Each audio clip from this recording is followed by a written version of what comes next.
পটলের তরকারি খেতে খেতে একঘেয়ে লাগলে এই রেসিপিটা একবার ট্রাই করতে পারেন। সম্পূর্ণ নিরামিষ, গরম ভাতের সাথে, পোলাওয়ের সাথে, ফ্রাইড রাইসের সাথে সব কিছুর সাথে কিন্তু খেতে দুর্দান্ত লাগবে। আর বানানো কিন্তু বেশ সহজ। একটু উপকরণ বেশি লাগে ঠিকই, কিন্তু বানানোর পদ্ধতি ভীষণ সহজ। বেশ কয়েকটা পটল নিয়ে ডুমো ডুমো করে কেটে নিয়েছি, সাথে নিয়ে নিয়েছি আলুকেও একটু বড় সাইজ করে কেটে রেখেছি। এবার তরকারিটা বানানোর জন্য দু রকমের মশলা প্রথমে বানিয়ে নেব। প্রথম মশলাটার জন্য একটা মিক্সিং জারে নিয়ে নিয়েছি 2 চামচ মতো সাদা জিরে, 1 ইঞ্চি পরিমাণে আদার টুকরো যেগুলোকে পাতলা পাতলা করে কেটে নিয়েছি। সাথে দিয়ে দিচ্ছি টমেটো, একটা বড় সাইজের টমেটোকে পাতলা পাতলা করে কেটে দিয়ে দিলাম। আর দিয়ে দিচ্ছি বেশ কয়েকটা কাঁচা পাকা লঙ্কা। ঝালটা সম্পূর্ণ নিজের ব্যক্তিগত পছন্দ অনুযায়ী দেবেন। এবার সামান্য একটু পরিমাণে জল অ্যাড করে দিচ্ছি, দিয়ে একটা স্মুথ পেস্ট প্রথমে বানিয়ে নিলাম। এটা হলো একটা মশলা যেটা আমরা তরকারিতে ব্যবহার করব। এবার দ্বিতীয় মশলাটাও আমরা বানিয়ে নিচ্ছি। দ্বিতীয় মশলাটা বানানোর জন্য প্রায় 2 চামচ মতো সাদা তিল দিয়ে দিলাম মিক্সিং জারে, আর দিয়ে দিচ্ছি 2 থেকে 3 চামচ মতো কোরানো নারকেল। এই দুটো দিলে কিন্তু রান্নার স্বাদ ভীষণ ভালো আসবে। সামান্য একটু জল দিয়ে বেটে নিচ্ছি। বেটে সেকেন্ড যে মশলাটা সেটাও বানিয়ে নিলাম। আগে যদি মশলাগুলো বানিয়ে নেওয়া যায় তাহলে কিন্তু রান্না করতে বেশি সময় লাগে না। এবার চলে যাচ্ছি গ্যাসের কাছে। গ্যাসের ওপর বসিয়ে দিয়েছি একটা কড়াই, আর তার মধ্যে দিয়ে দিচ্ছি বেশ কিছুটা পরিমাণে সর্ষের তেল। আর রান্নাটা সর্ষের তেলেই করবেন, তাতে রান্নার স্বাদ, গন্ধ এবং চেহারা দুটোই কিন্তু ভালো আসবে। তেলটা গরম হয়ে যেতে এর মধ্যে দিয়ে দিলাম বেশ কিছুটা পরিমাণে নুন, কারণ আলু বা পটল কারুর গায়ে আমি কিন্তু নুন মাখিয়ে রাখিনি, এগুলোকে এখন ভাজবো, সেই জন্য তেলের মধ্যে ডাইরেক্ট নুন দিলাম। এবার পটলগুলোকে প্রথমে তেলের মধ্যে দিয়ে আগে 2 থেকে 3 মিনিটের জন্য হাই ফ্লেমে ভেজে নেব। তারপরে এর মধ্যে আলুগুলোকে অ্যাড করব। আর পটল আর আলুগুলোকে একটু সময় নিয়ে ধীরে ধীরে ভাজবো, যাতে পটল আর আলু বেশ 60 থেকে 70% পর্যন্ত নরম হয়ে যায়। পটলের অনেক রকম রেসিপি আমার চ্যানেলে আপলোডেড আছে। সর্ষে পটল, দই পটল, তেল পটল, পটল ভাপা, পটলের কালিয়া। রিকোয়েস্ট করব চ্যানেলটাকে ভিজিট করার জন্য। বিভিন্ন চটজলদি মুখরোচক রেসিপিও আমার চ্যানেলে আপলোডেড আছে। আমের বিভিন্ন রকম সিজনাল রেসিপি আছে।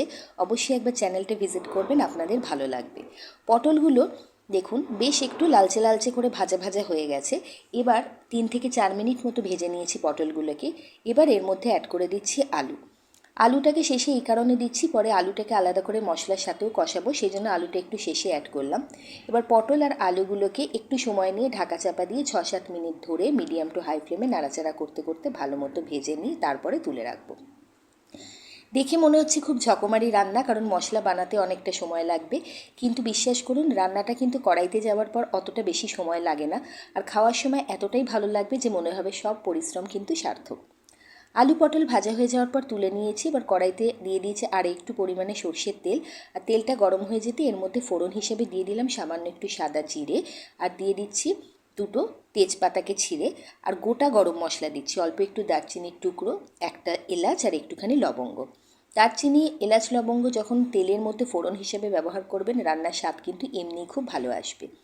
এবারে প্রথমে যে টমেটো, জিরে আর আদার যে মিশ্রণটা বানিয়ে রেখেছিলাম সেটা প্রথমে দিয়ে দিলাম।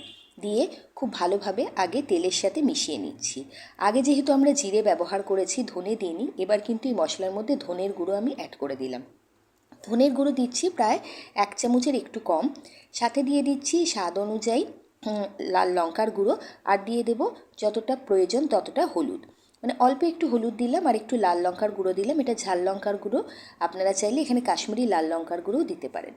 সব কিছুকে ভালোভাবে মিশিয়ে নিয়ে যতক্ষণ না মশলাটা কষানো হয় ভালো করে, ততক্ষণ নাড়াচাড়া করে কষিয়ে নেব। আর যখন মশলা থেকে বেশ ভালো মতো তেল ছাড়া শুরু হয়ে যাবে, তখন যে সেকেন্ড মশলাটা বানিয়ে রেখেছিলাম নারকেল আর সাদা তিল দিয়ে, সেটা এখানে অ্যাড করে দেবো। তেল দেখুন ভালো মতো ছেড়ে গেছে, মশলা খুব ভালো মতো কষানো হয়ে গেছে। এবার ওই সাদা রঙের যে মশলার বাটাটা, মানে তিল আর যেটা নারকেল বাটা, সেটাকে এখানে দিয়ে দিলাম। দিয়ে এটাকেও আরেকটু সময় নিয়ে কষাবো। এই রান্নাটা করতে ঝঞ্ঝাট হয়তো নেই, কিন্তু সময় কিন্তু অবশ্যই একটু বেশি লাগে, এটা অস্বীকার করে উপায় নেই। কিন্তু ভালো কোনো কিছু খেতে গেলে সময় তো একটু দিতেই হবে, তাই নয় কি? তো সেই জন্য এবার দুটো মশলাকে একটুখানি কিন্তু ধৈর্য নিয়ে ভালো মতো কষাতে হবে, যতক্ষণ না মশলা থেকে তেল ছেড়ে যায়। পটলের এই নিরামিষ রান্নাটা খেতে এতটাই ভালো লাগে যে শুধু গরম ভাতের সাথে নয়, ফ্রাইড রাইসের সাথে, পোলাওয়ের সাথে, রুটি, পরোটা, ইভেন লুচির সাথেও এটা খেতে ভীষণ ভালো লাগে। আর যারা পটল খেতে একেবারেই অপছন্দ করেন, তারাও কিন্তু এইভাবে রসিয়ে কষিয়ে রান্না করে দিলে খুব ভালোবেসেই খাবেন। এটা পটলের কালিয়াই বলতে পারেন, কিন্তু একটু অন্যরকম পদ্ধতিতে, পেঁয়াজ রসুন ছাড়া। নিরামিষ দিনে একবার পটলকে এইভাবে বানিয়ে দেখবেন, একটুও নিরাশ হবেন না, সবাই কিন্তু খুব ভালোবেসে খাবে। মশলার সাথে আলুটা ভালো মতো কষানো হয়ে গেছে। আলু প্রথমেই 60 থেকে 70 ভাগ মতো নরম ছিলই। এখন 2-3 মিনিট ভালো মতো কষাতে কষাতে আলু কিন্তু একদম ফাইনালি কুকড হয়ে গেছে। এবার এর মধ্যে পটল অ্যাড করব। পটলটা শেষে দিয়ে জাস্ট মশলার সাথে পটলটা ভালো করে মাখিয়ে নিতে হবে, না হলে কিন্তু বেশিক্ষণ ঘাটাঘাটি করলে পটল একদম নেতিয়ে যাবে, তখন আর খেতেও ভালো লাগবে না, দেখতেও ভালো লাগবে না। পটলটা দিয়ে নাড়াচাড়া করে নেওয়ার পরে যে জল আমি গরম করতে বসিয়ে রেখেছি, তার থেকে প্রায় 1.25 গ্লাস মতো জল আমি এখানে অ্যাড করলাম। এই রান্নাটাতে কিন্তু বেশি ঝোলও যেরকম ভালো লাগে না, তেমন একদম শুকনো শুকনো হলেও ভালো লাগবে না, একটু থকথকে গ্রেভি থাকবে, তবেই কিন্তু খেতে ভালো লাগবে। সেই জন্য যে পরিমাণে আপনি পটল আর আলু দিচ্ছেন বা মশলা নিচ্ছেন, সেই অনুযায়ী বুঝে আপনাকে জলটা দিতে হবে।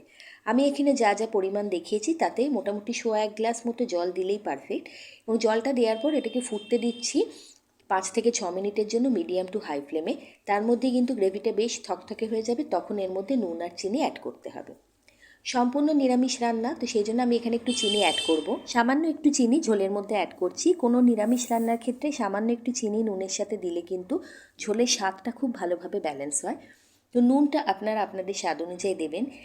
তারপরে নুন চিনি দেওয়া হয়ে গেলে আর মিনিট খানেকের মতো ফুটিয়ে নিয়ে 5 মিনিট কিন্তু গ্যাসের ফ্লেমটা বন্ধ করে ঢাকনা চাপা দিয়ে রেখে দেবেন।